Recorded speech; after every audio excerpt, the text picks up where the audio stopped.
안녕하세요. 오늘도 사연살롱을 찾아주셔서 감사합니다. 한 번의 결혼으로 불행할 뻔했던 30대 여자입니다. 제가 결혼을 할 때 간혹 그런 소리를 들은 적이 있어요. 사람은 서로 비슷한 사람끼리 결혼해야 잘 산다. 아무리 불효자 같은 남자도 장가를 가면 효자가 된다. 저는 그런 말들을 들을 때면 다른 사람들도 마찬가지겠지만 절대 제 남편은 그러지 않을 거라고 생각했어요. 지금 생각하니 얼굴이 다 화끈거릴 정도로 창피한데 그때는 뭐에 쓰였는지 남편에 대한 믿음과 신뢰가 그렇게 말도 안 되게 두터웠네요. 그도 그럴 것이 남편은 결혼 전 연애하는 동안 내내 저에게 충성할 정도로 자상했고 조금 과장되게 이야기하면 세상에 여자는 저밖에 없는 것처럼 저를 아끼고 위해줬어요. 비록 한 가지 흠이라면 저보다 경제적 능력이 조금 부족했다는 거였는데 4년을 만나는 동안 남편은 한없이 선했고 자상해서 그런 흠 따위는 크게 생각하지 않았어요. 사실 저는 성격이 좀 모난 구석이 많은 사람이에요. 그래서 다가오는 남자들마다 제 성격에 배견하지 못했고 만난 지 얼마 되지도 않았는데 도망가듯 헤어지자고 했었는데 남편만큼은 그런 저의 모난 성격도 다 괜찮다고 받아주며 저를 사랑해주니 남편이야말로 저의 짝이라고 생각했었죠. 저희 성격은 저희 어린 시절 때문이었어요. 저는 아버지 없는 가난한 집의 장녀였거든요. 아버지는 제가 어릴 때 심장병으로 돌아가셨어요. 그래서 엄마는 저와 3살 아래 여동생을 홀로 키우셔야 했고 원래 아버지가 아프지 않았을 때도 집안 사정은 좋지 않았는데 아버지의 병원비까지 더해지면서 엄마가 감당해야 하는 빚은 한도 끝도 없이 많아졌어요. 그래서 엄마는 어쩔 수 없이 빚을 갚기 위해 밤낮을 가리지 않고 일을 해야 했고 저는 그런 집의 장녀였기에 응석 같은 건 부릴 수도 없었죠. 엄마를 도와 동생을 챙겨야 했으니 철도 빨리 들었는데 다른 사람들이 우리 집을 혹은 내 동생을 무시할까봐 경계했던 버릇이 지금의 저의 모난 성격을 형성하게 되었던 것 같아요. 엄마는 그런 저를 늘 안쓰럽게 여기셨죠. 그래서 형편도 어려우면서 무조건 공부해서 대학을 가고 하고 싶은 일을 하라고 말씀하셨어요. 하지만 철이 빨리 든 저는 매번 대답은 알겠다고 했지만 내심 돈 들어가는 일은 최대한 제 선에서 하지 않으려고 했어요. 그런데 수학여행 때문에 작은 일이 생겨났죠. 혜수야, 이거 수학여행비야. 너 선생님한테 수학여행 안 간다고 했다면서? 선생님이 전화하셨어? 내가 엄마한테는 말하지 마시라고 그렇게 말씀을 드렸는데. 이 바보야, 그게 선생님이만 단속한다고 될 일이야. 네 친구 미영이 엄마가 전화했더라. 네가 수학여행 안 간다고 했다면서 너 돈 때문에 엄마한테 일부러 말도 안 한 거지? 그야 한두 푼도 아니니까. 그 돈이면 우리 세 식구 일주일은 거뜬하게 사는데. 혜수야, 엄마가 진짜 속상한 게 뭔 줄 알아? 알아. 내가 돈 걱정하는 거잖아. 그래, 애는 애 다워야지. 너 철없이 군다고 누가 뭐라고 하니? 이럴 땐 그냥 가고 싶다고 엄마한테 돈 달라고 하면 돼. 싫어. 엄마 고생하는 거 뻔히 아는데 무슨 그런 소리래. 난 하루라도 빨리 취직해서 돈 벌고 싶단 말이야. 그래야 엄마도 그만 힘들지. 엄마는 반대야. 항상 말하지만 너 꼭 대학 가. 힘들게 사는 거 엄마 하나면 좋게. 너랑 혜진이는 꼭 좋은 대학에 가서 좋은 직장 다니고 돈 걱정하지 말고 행복하게 살아. 그게 엄마 꿈이야. 그러니까 제발 돈돈거리지 마. 너도 다른 애들처럼 놀 거 다 놀고 공부해. 아무리 엄마가 빚이 많아도 네 등록금 하나 못 만들겠니? 그래도 너 계속 그럼 엄마 진짜 화낸다. 엄마가 아빠도 없이 누굴 믿고 사는데 내가 이 돈 통장에서 빼오면서 얼마나 울었는지 알아? 내 새끼 걱정이나 시키는 나 같은 게 무슨 엄마인가 싶어서. 알았어. 내가 잘못했어요. 엄마 말대로 수학여행 가고 공부도 열심히 해서 대학도 갈게. 엄마가 원하는 대로 좋은 대학 나와서 좋은 직장 다닐게. 그럴 테니까 엄마 울지 마. 응? 너 진짜지? 약속해. 알았다니까. 자, 약속. 엄마는 그렇게 저를 키우셨어요.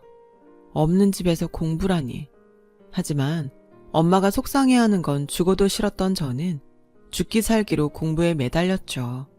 이왕 하는 공부, 장학금이라도 받고 대학에 가게 되면 엄마도 기쁘게 해드리고 돈도 굳을 거라는 생각에 자는 시간도 아껴가며 교과서를 달달 외우고 또 외웠어요. 그 결과 저는 원하던 대로 명문대에 장학금을 받고 입학하게 되었고, 남들 MT다 연애다 하며 놀 때 다음 학기 장학금을 받기 위해 또 열심히 공부만 봤더니 대학 4년 동안 모두 장학금을 받으며 대학을 졸업할 수 있었어요. 그 후에는 대학을 졸업하기도 전에 대기업 입사가 결정되었고, 드디어 제 손으로 돈을 벌 수 있게 되면서 저희 집은 조금씩 형편이 나아지기 시작했는데, 그때 느낀 감동이란 이루 말할 수 없었죠. 하지만 묘하게도 말할 수 없는 공허함은 있었어요. 엄마가 편해지고 동생이 돈 걱정하지 않고 학교에 다닐 수 있다는 기쁨은 컸지만, 앞으로 나는 계속 이렇게 살아야 하는 건가 하는 의구심이 들더라고요. 그때 소개로 여러 번 연애를 하기 위해서 남자를 만났어요. 연애를 하면 뭔가 이 공허함을 채울 수 있을 것 같았거든요. 하지만 연애는 제 기준에서 공부보다 더 힘들었어요. 남녀 간의 감정이라는 게 모든 걸 다 표현하지 않잖아요. 게다가 저는 성격도 그다지 사근거리지도 않았고, 연애보다는 일보다는 집이 먼저다 보니 남자친구들과 3달을 넘기기가 쉽지 않았어요. 그랬던 저였는데 남편은 정말 이상할 정도로 모든 걸 다 저한테 맞춰줬어요. 일 때문에 약속이 취소가 돼도 괜찮다고 했고, 자기가 뭔가 하자고 했을 때 제가 싫다고 하면 금방 알았다고 했죠. 그래서 처음엔 이 남자가 무슨 꿍꿍이가 있나 의심도 했었어요. 그동안 만났던 남자들과 달라도 너무 달랐으니까요. 하지만 남편은 제가 의심하고 밀어내면 밀어낼수록 저 아니면 안 된다고 매달리더라고요. 난생 처음 받아보는 구애에 마음이 흔들려서 시간이 많이 지나고 나서는 제가 더 남편을 좋아하게 되었답니다. 남편은 회사 근처에서 우연히 만난 사람이었어요. 저희 회사와 남편의 회사가 비교적 가까운 거리에 있었거든요. 저는 대기업에 다녔지만 남편은 중소기업이자 스타트업 회사에 다녔어요. 말로는 무슨 핸드폰 앱 프로그램을 만든다고 하던데, 회사가 가깝다 보니 점심 먹는 곳과 회식하는 곳이 여러 번 겹쳤던 기억이 있어요. 저기, 이런 말하면 이상하게 들릴 수 있겠지만 저 좋아합니다. 네? 저를요? 네, 처음엔 그냥 예쁘셔서 눈이 갔고요. 여러 번 같은 곳에서 마주치다 보니까 좋아하게 됐어요. 제가 어떤 사람인 줄 알고요. 그리고 제가 남자친구가 있으면 어쩌려고 그런 말씀을 하세요. 그러니까요. 제가 좀 제정신이 아니죠. 근데 얘기 안 하면 오늘도 잠을 못 잘 것 같아서요. 저도 이런 경우가 처음인데 남자친구 진짜 있으세요? 그때 남편의 얼굴은 지금도 생각하면 웃음이 나와요. 이제는 제 인생에서 지우고 싶은 인간이지만 적어도 그때 남편의 모습은 순수한 청년이었거든요. 그때 뜻밖의 고백을 받고 남편의 회사 사람들과 저희 회사 사람들의 환호와 지지에 저희는 여러 번 만남을 갖게 되었어요. 처음엔 그냥 저도 호기심으로 남편을 만났는데 만날 때마다 극진한 대우를 받다 보니까 의심이 가득한 제 마음도 홀랑 남편에게 기울더군요. 그렇게 연애를 했어요. 무려 4년 동안요. 한결같은 글을 보며 예전에는 꿈도 꾸지 못했던 결혼도 생각하게 되었고, 남편이나 저희 집이나 서로 비슷한 구석이 많아서 저희는 자연스럽게 결혼을 진행하게 되었어요. 남편의 집은 시부모님의 이혼으로 남편이 저와 결혼하기 전까지 시어머니와 4살 아래 남동생과 살았는데, 서로 장남이고 장녀이다 보니 얘기도 잘 통하고 서로의 마음을 누구보다 잘 알아 서로를 더 위했죠. 하지만 그런 마음은 결혼하고 얼마 안 있어 조금씩 변하기 시작했어요. 내 남편은 그러지 않을 거라고 믿었는데 의외로 부부의 사이는 아주 작은 것에서도 멀어질 수 있더라고요. 자기야, 나 아무래도 내 사업을 해야겠어. 왜? 지금 회사 좋아하는 거 아니었어? 우리 회사는 자기처럼 대기업도 아니고 서로 생각이 너무 달라. 난 지금 우리 회사가 하는 거 마음에 안 들거든. 수익도 안 날 것 같고. 그러다 회사 문 닫으면 실업자 되는 건데 그냥 이참에 내 발로 나가서 내가 하고 싶은 거 하려고. 그래서 말인데 자기는 직장이 좋으니까 대출을 좀 받으면 안 될까? 뭐? 이 집 살 때도 내 신용이 더 좋다고 내가 대출 받았는데 자기 사업하자고 또 대출을 받으라고? 자기는 그냥 대출만 받아. 내가 알아서 다 갚을게. 내 사업 아이템 진짜 좋거든. 벌써 하기만 하면 투자하겠다는 사람도 있어. 정말이야. 남편은 그렇게 말하고 저에게 자기 사업에 대한 이야기를 늘어놓았어요. 모두 다 적을 수는 없지만 남편의 사업 아이템은 제가 듣기에는 영 비전이 없어 보였는데요. 자기는 분명 대박이 날 거라고 입에 침이 마르도록 말했어요. 미안한데 난 사업 잘 모르지만 이건 아닌 것 같아. 일단 회사 다니면서 조금 더 생각해보자. 사업이란 게 쉬운 거 아니잖아. 우리 이 집 대출금 갚으려면 당장이 아쉬운데. 저는 제 성격에 맞지도 않게 남편을 최대한 설득했어요. 그때 당시 회사 근처 30평 대단지 아파트를 무리해서 샀기 때문에 대출금 갚는 게 그리 쉽지 않았거든요.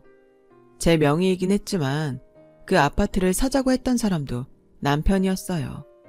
매월 200만 원 가까운 아파트 대출금과 공동으로 쓰는 공과금, 그리고 생활비까지 두 식구밖에 되지 않았지만 매달 늘어가는 지출은 꽤 많았어요. 남편이 회사를 그만두면 당장 그 많은 돈을 저 혼자 감당해야 하니 남편의 말을 들어줄 수 없었죠. 하지만 그 일로 남편은 마음이 상한 듯 예전과는 태도가 달라져도 너무 달라졌고 저러다 말겠지 하면서 시간을 보내다 보니 어느덧 결혼하고 첫 어버이날이 되었어요. 사실 신혼여행 다녀와서 시어머니하고도 작은 일이 있었거든요. 제가 공항 면세점에서 명품 화장품 세트를 구입해서 선물했는데 그게 시어머니한테는 그다지 마음에 드는 선물이 아니었던 거예요. 얘, 너는 없는 집에서 자랐다면서 돈을 이렇게 쓸데없는 데 쓰니? 얼굴에 쳐바르면 다 똑같은걸? 뭘 명품을 사? 엄마, 혜수가 엄마 생각해서 산 거잖아. 원래 혜수는 명품 쓰지도 않는데. 내 말이 왜 이런데 아까운 내 아들 돈을 쓰냐고.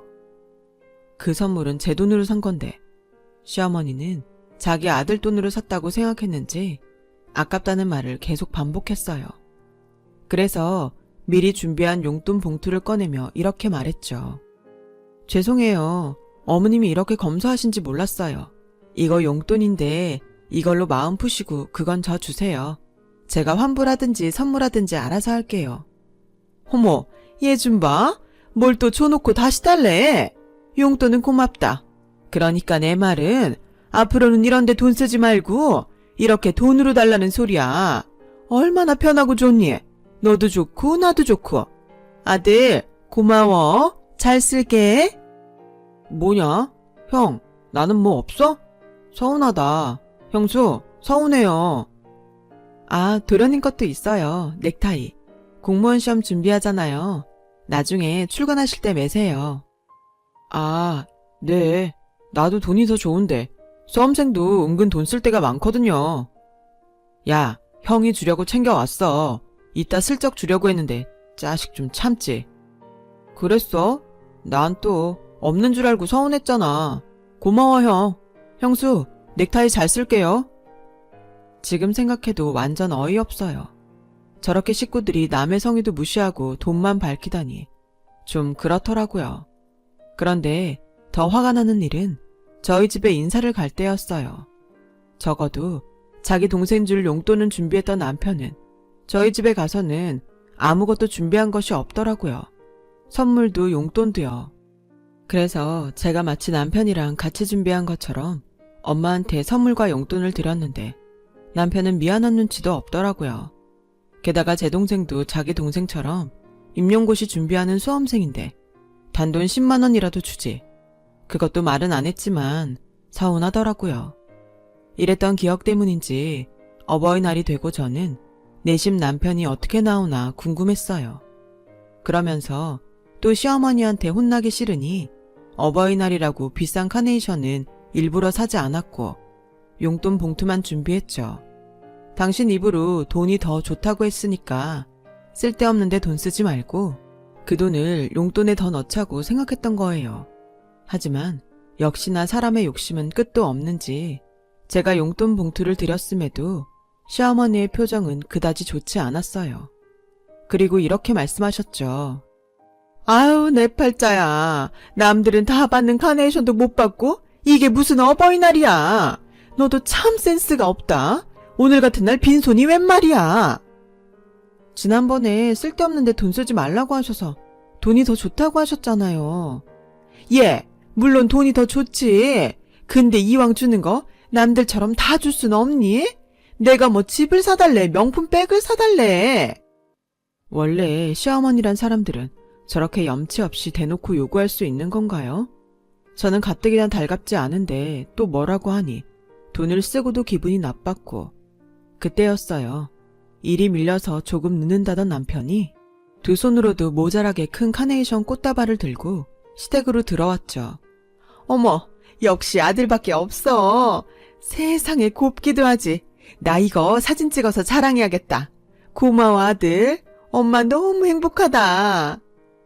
엄마가 좋아해서 다행이다. 자기 언제 왔어? 나 최대한 빨리 온다고 왔는데 나 많이 늦지 않았지? 우리 그러지 말고 나가서 외식하자. 내가 소고기 쏠게. 저는 자기 식구들한테 한없이 너그러운 남편을 보고 내심 기대했어요. 적어도 카네이션을 자기 엄마 것만 사진 않았겠지 라고 생각했거든요. 그런데 곧이어 도착한 친정 엄마의 문자에 저는 서운함이 폭발하고 말았어요. 글쎄, 자기 엄마한테는 한아름도 모자라 양손 가득 들어야 하는 카네이션 꽃다발을 산 남편은 저희 엄마한테는 손바닥만한 바구니라고 말하기도 민망한 카네이션을 보냈더라고요. 혜수야, 정서방이 보냈어. 세상에, 내가 사위한테 이런 꽃도 받고 엄마 기분 너무 좋아. 정서방한테 네가 엄마 대신 고맙다고 전해줘. 오늘 시댁에 가서 잘하고 우린 주말에 보자. 엄마가 맛있는 거 많이 해놓고 기다릴게. 저는 시어머니가 활짝 웃을수록 화가 났어요. 그래서 일부러 시댁 식구들 보는 앞에서 남편 것보다 더 큰 카네이션 바구니를 사서 차에 실었고 시어머니는 누굴 주려고 그 비싼 바구니를 사냐며 잔소리를 늘어놓으셨는데 저도 화가 나니 필터링 없이 말이 쏟아져 나왔어요. 이따 집에 가는 길에 저희 엄마 드리려고요. 저희 엄마도 어버이시잖아요. 어머, 나한테는 돈이나 주더니 지 엄마한테는 꽃바구니를 사는구나. 자기야, 내가 장모님한테 꽃바구니 보냈는데. 봤어. 그래서 산 거야. 너무 비교돼서. 아, 오늘 대목이라고 꽃이 생각보다 비싸더라고. 미안해. 어머, 아들, 미안하긴 뭐가 미안해. 얘, 너는 꼭 그걸 이렇게 표현해야 하니? 애가 가만 보면 속이 좁아. 비싸서 못 사는 네 남편 마음도 못 헤아리니? 네, 저라면 한쪽을 좀 줄이더라도 똑같이 했을 것 같은데 이렇게 차이나게 하는 남편 마음은 모르겠어요. 뭐야? 아무래도 저는 이 자리 끼면 분란만 만들 것 같죠? 어머님 아들이 낸다고 하니까 가셔서 맛있게 드세요. 저는 저희 집에 가서 저희 가족이랑 먹을게요. 저는 황당하다 못해 금방 화를 낼 것 같은 시어머니를 뒤로하고 그대로 제 차에 올랐어요. 그제야 남편은 헉했는지 저를 쫓아왔지만 저는 차를 출발시켜버렸고 그 뒤로 계속 전화를 해댔지만 한 통도 받지 않았어요. 어머, 너 시댁 간다고 하지 않았어?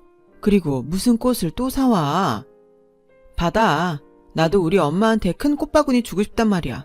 그리고 나가자. 나가서 맛있는 거 먹자. 무슨, 너 말도 없이 와놓고 엄마 이미 혜진이랑 삼겹살 구워서 먹었어. 뭐? 고작 삼겹살? 언니, 고작이라고 하지 마. 나 딴에는 큰 마음 먹고 샀다. 아, 미안. 그럼 나도 구워줘. 성질 내고 왔더니 허기진다. 언니, 너 또 성질 못 죽이고 지르고 왔지? 엄마, 거봐. 그 사진 내가 보내지 말라고 했잖아. 너 정말 엄마가 보낸 사진 때문에 이렇게 온 거야? 엄마는 진짜 고마워서 보낸 건데. 아니야. 그냥 있다 보니까 일이 꼬였어. 내가 전에도 말했잖아. 우리 시어머니 별로라고. 그래도 네 시어머니인데 그렇게 말하면 돼? 오늘만. 원래 없을 땐 나라님 욕도 하잖아. 내가 오죽하면 이거 들고 여기까지 왔겠어. 엄마 자식은 난데 오늘은 그만 혼내. 저는 그렇게 어릴 때도 부리지 않았던 응석을 부렸어요. 확실히 결혼을 하니까 엄마 앞에서는 어리광이 늘더라고요. 이런 게 결혼이라면 애당초 하지 않는 건데 그날 제가 결혼을 했다는 걸 얼마나 후회했는지 몰라요. 그런데요, 그런 저의 행동이 아주 효과가 없진 않았어요. 집에 돌아오니 남편이 먼저 집에 와 있었고 저한테 자기가 생각이 짧았다며 무릎까지 꿇고 싹싹 비는데 모난 성격 때문인지 그제야 마음이 조금 풀리더군요. 자기야, 내가 다시는 안 그럴게. 우리 엄마나 장모님한테 똑같이 할게. 미안해. 오늘 아침에 보니까 자기가 꽃은 살 생각이 없어 보이더라고. 나는 우리 엄마 성격 알잖아. 자기 생각해서 일부러 큰 거 산 건데 자기가 서운해할 줄 몰랐어. 내가 진짜 치사해서 말 안 하려고 했는데 자기는 자기 집만 챙기는 것 같아. 전에 도련님 용돈은 따로 챙겼으면서 우리 엄마나 내 동생한테는 10만 원도 안 주더라. 그야 내 동생이 수험생이니까. 내 동생도 수험생이야. 미안해. 내가 생각이 진짜 짧았어. 난 자기가 나보다 더 잘 버니까. 나는 내 능력껏 하면 되는 줄 알았지. 뭐? 여기서 누가 더 많이 버는 게 왜 나오는데? 나도 말이 나왔으니까 좀 하자. 자기는 우리 생활비 나보고 똑같이 내라고 하잖아. 400번은 자기랑 300번은 내가 똑같이 내면 나라고 돈이 있겠어? 나도 내 카드값이랑 핸드폰 비용, 거기다 학자금 대출금까지 나갈 돈이 얼마나 많은데. 저는 몰랐어요. 남편이 300 조금 넘게 번다는 건 알고 있었지만 제가 모두 다 내놓고 용돈을 받으라는 것도 아닌데 돈이 없다니 놀라지 않을 수 없었죠. 제가 더 놀랄 일이 그 뒤에 기다리고 있었으니 글쎄 남편이 저한테는 말도 하지 않고 자기 멋대로 회사를 그만뒀다고 하는 거예요. 자기 미쳤어? 내가 전에도 말했잖아. 그럼 이 집 대출금이랑 생활비는? 당분간만. 나 금방 돈 많이 벌 거야. 그때 되면 내가 못 냈던 거 한 방에 낼 테니까 몇 달만 자기가 내라. 자기 돈 잘 벌잖아. 아무리 그래도 그렇지. 툭 까놓고 이 아파트 자기 명이고 자기 아파트 자기가 대출금 내는 건데, 그리고 나 공과금이랑 생활비 많이 안 나오게 전기랑 물도 조금만 쓰고 밥도 하루에 한 끼만 먹을게. 이게 말이 되나요?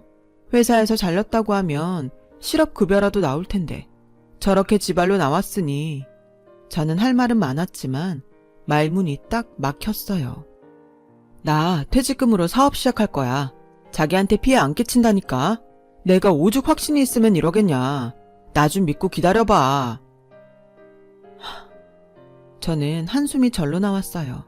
하지만 이미 엎질러진 물이잖아요. 그저 남편의 말대로 저한테 피해 끼치지 않고 원하는 대로 사업이 잘 되길 바랄 수밖에 없었어요. 그렇게 반년이 흘렸고 저는 좋은 기회가 생겨서 회사에서 중요한 프로젝트를 맡게 되었어요. 이걸 성공시키면 연봉과 승진에 분명 도움이 될 것이 분명했기에 저는 또 죽기 살기로 매달렸고요. 돈이 간절했으니까요. 그래서 집에 못 들어가는 일도 많고 휴일에도 나와서 일을 하는 날도 많았는데 한 번은 퇴근하고 녹초가 되어서 집에 들어오니 집안 꼴이 정말 말도 안 되게 엉망이었어요. 남편은 때마다 라면이나 즉석밥으로 끼니를 때웠는지 다 먹은 용기들만 싱크대와 식탁에 놓여 있었고 빨래를 못하니 며칠씩 같은 옷을 입고 나갔다고 하던데 그즈음 남편은 나라에서 저렴하게 빌려주는 작은 사무실인지 뭔지를 얻어 본격적으로 사업을 하고 있었어요. 괜히 남편한테 미안한 마음이 들더군요. 분명히 불편했을 텐데 단 한 번도 저에게 불평 불만을 하지 않았거든요. 그래서 그 달에 프로젝트가 끝나고 난 후 아주 오랜만에 휴가를 냈어요. 밀린 청소도 하고 빨래도 하고 남편이랑 저녁에 맛있게 먹을 음식도 하려고 모처럼 대형 마트를 찾았죠. 이것저것 남편이 좋아할 모습을 상상하며 쇼핑카트를 채우는데 계산을 하려고 생활비 통장 체크카드를 건넸는데 계산을 하는 아주머니께서 잔액이 없다는 거예요. 저는 놀라고 당황해서 그럴 일이 없다고 대답했는데 이거 몇 번을 긁어도 마찬가지예요. 다른 카드는 없으세요? 진짜 그럴 리가 없는데.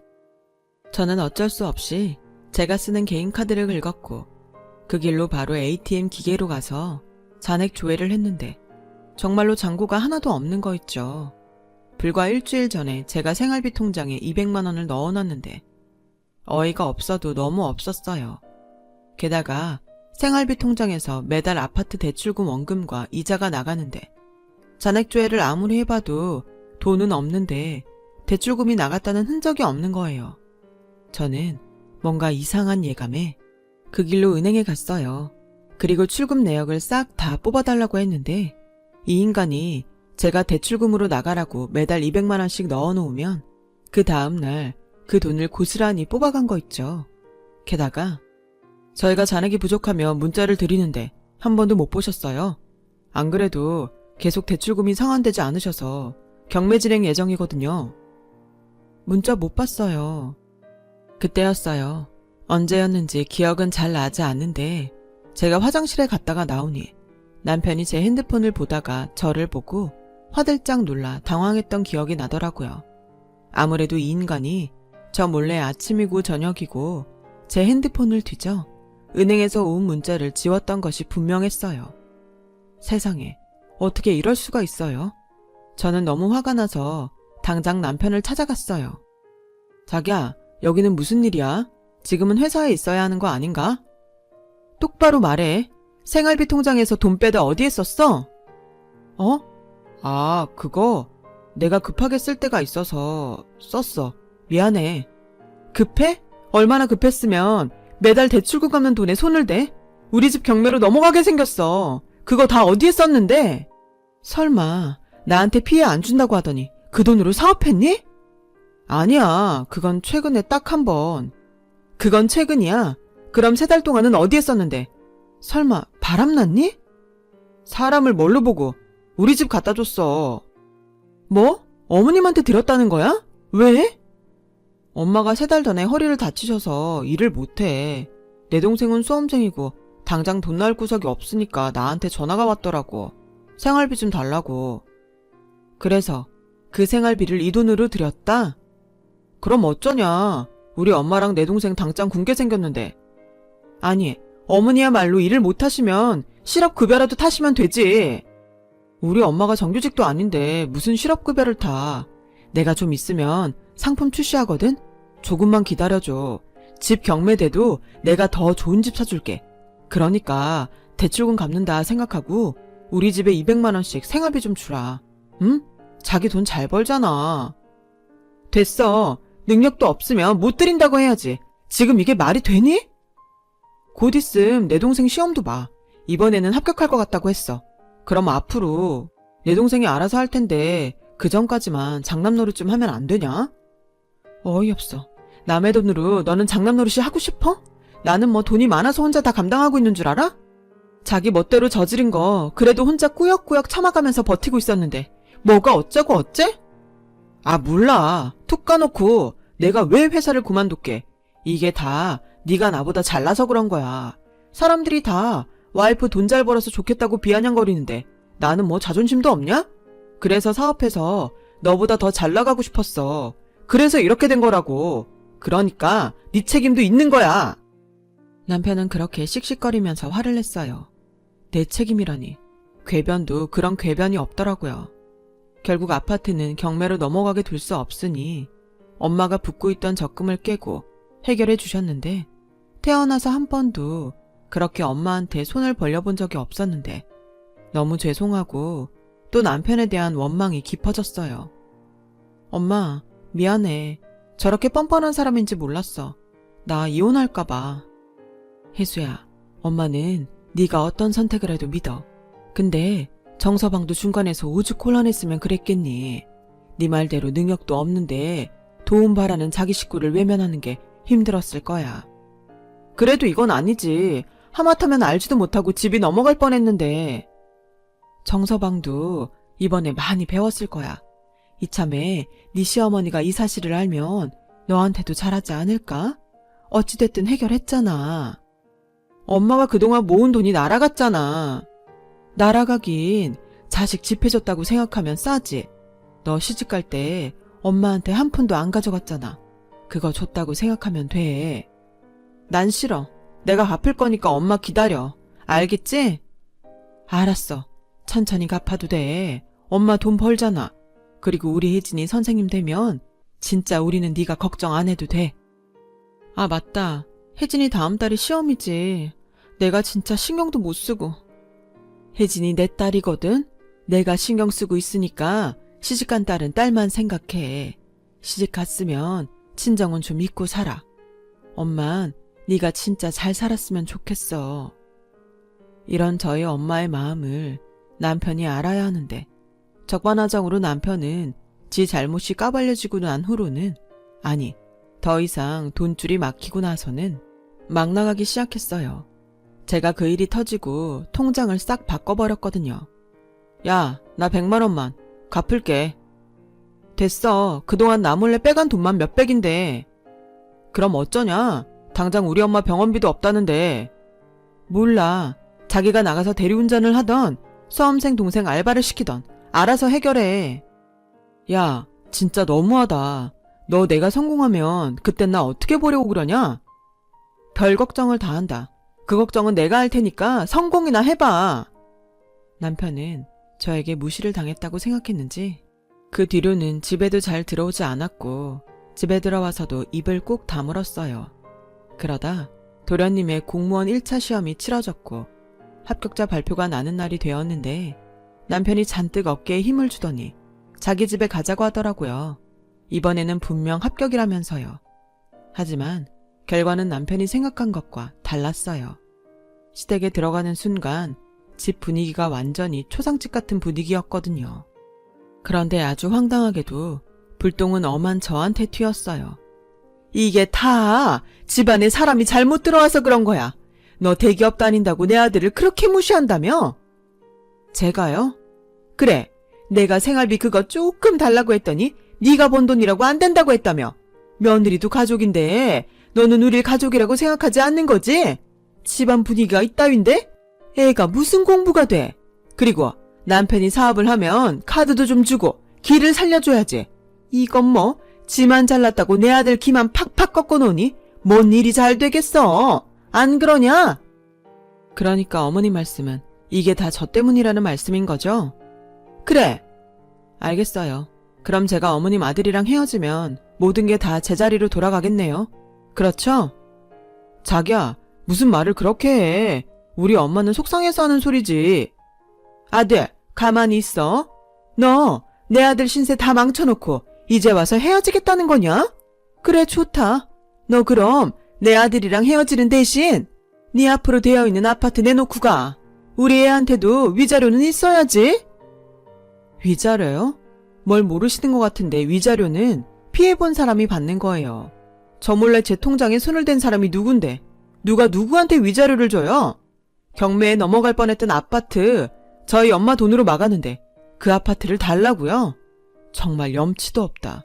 그 위자료 누가 받게 될지 법으로 한번 따져볼까요? 자기야, 왜 그래? 화 풀어. 내가 다 잘못했어. 난 자기랑 죽어도 헤어질 마음 없는데 괜히 우리 엄마가. 뭐야, 이 팔풀이 같은 놈아. 넌 그렇게 무시당하고 살고 싶어? 그럼 어떡해? 당장 돈이 없는데. 엄마는 내 사정도 모르면서. 쟤 건드리지 마. 제 귀에 똑똑히 들리는 남편의 말에 저는 헛웃음이 나왔어요. 그리고 다음날 필요한 집만 대충 싸서 친정으로 갔고 변호사 사무실을 찾아 이혼 소송을 진행했어요. 소장을 받은 남편은 친정으로 와서 빌고 또 빌었지만 저는 더 이상 그런 남편의 모습도 보고 싶지 않더라고요. 그렇게 며칠을 석고대죄하던 남편은 친정을 찾아왔어요. 하지만 꼼짝도 하지 않는 저를 보며 이혼을 피할 방법이 없다고 생각했는지 남편은 한순간 얼굴을 싹 바꾸고 이렇게 말하더군요. 아씨, 못해먹겠네. 알겠어. 이혼해. 대신 나 돈 좀 빌려주라. 그냥 달라는 거 아니고 빌려달라는 거야. 차용증이라도 쓰라고 하면 쓸게. 결국 목적은 돈이었지? 꿈깨. 더 이상 너한테 줄 돈은 10원 한 장도 없으니까. 그리고 각오하는 게 좋을 거야. 소송에서 내가 이기면 나한테 위자료 줘야 할 텐데 어디다 돈을 달래. 경찰 부르기 전에 얼른 꺼져. 그렇게 남편이라는 사람은 끝까지 저에게 추한 모습을 보였어요.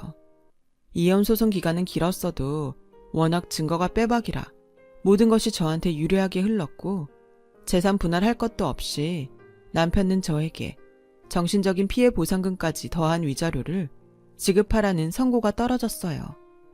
그제야 시어머니라는 작자는 저에게 빌며 자기 아들을 봐주라고 애원하는데 진짜 이 집 사람들은 원래 이렇게 비굴한지 오만 정이 떨어지더군요. 그러게 애당초 잘했으면 오죽 좋아요. 그렇게 아나무인 욕심만 많더니 그 끝이 딱 자기들이랑 어울렸던 거 있죠. 그 후 저는 살던 아파트를 월세로 주고 친정에 들어가 살았어요. 그리고 2년이 지난 지금 아파트 가격이 꽤 많이 올랐길래 얼마 전 매매를 했고 그때 경매로 넘어갈 뻔했을 때 엄마가 해결해줬던 돈에 이자를 몇 배로 쳐서 갚아드렸어요. 엄마는 필요 없다고 내내 거절했지만 그 돈이 어떤 돈인지 제가 뻔히 아는데 절대 그럴 수 없다고 버티니 어쩔 수 없어서 나중에는 받으셨어요. 나중에 제 동생 결혼할 때 그 돈으로 혼수를 하시겠다면서요. 아, 제 동생은 그때 누구와는 다르게 임용고시에 합격했어요. 그리고 경기도 소재의 중학교에서 영어를 가르치는데 벌써 남자친구가 생겼다는 거 있죠. 비록 저는 인생의 쓴맛을 봤지만 제 동생은 연애도 결혼도 모두 해피엔딩이 되었으면 좋겠어요. 동네가 좁다 보니 들려오는 소문에 남편은 사업이라고 말하기도 민망할 정도로 쫄딱 망해서 다시 이력서를 들고 여기저기 기웃거리고 있는 것 같던데 부디 이번 생에는 다시 만나는 일은 없었으면 하는 바람입니다. 마지막으로 어렵게 다시 찾은 제 인생, 이번에는 해피엔딩이 될 수 있도록 다시 열심히 살아보려 해요. 그럼 언젠가 저도 진짜 해피엔딩을 맞이할 수 있겠죠? 지금까지 저의 이야기 들어주셔서 고맙습니다. 여러분들의 인생도 해피엔딩이 되시길 진심으로 바래요. 여러분, 사연 댓글에 응원과 현명한 조언 부탁드려요. 좋아요와 구독은 저에게 큰 힘이 됩니다. 오늘도 좋은 일 가득하세요.